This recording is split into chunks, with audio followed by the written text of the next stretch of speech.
We're going to read source 9 from the Abolitionists' investigation titled Henry Highland Garnet's Call to Rebellion.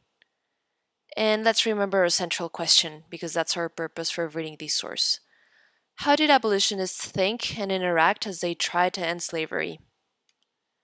Let's start with the attribution to see where the source comes from. Modified excerpt from the speech Call to Rebellion by Henry Highland Garnet, delivered August 21, 1843, to the National Negro Convention in Buffalo, New York. Now let's read the headnote to find out more about the source. Henry Highland Garnet was a black abolitionist who was born enslaved around 1815 in Maryland. His family escaped when he was 9 and lives in New York.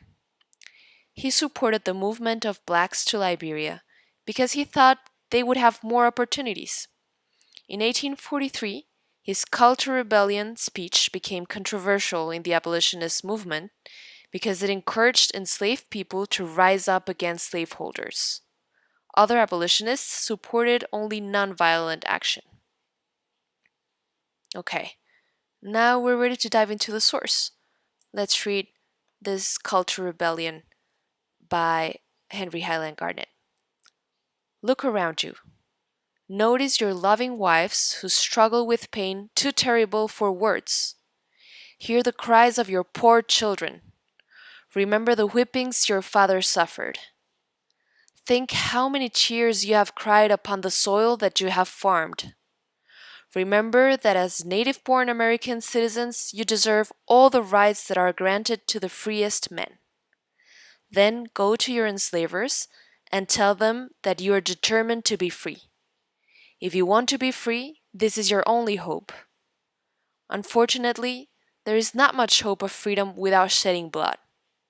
But it is better to die as free men than to live as slaves. Brothers, rise up. Fight for your lives and liberties. If every slave throughout the land fights, then the days of slavery are numbered. You cannot be more oppressed than you have been. You cannot suffer greater cruelties than you have already. It is better to die as free men than to live as slaves. Remember that there are 4 million of you,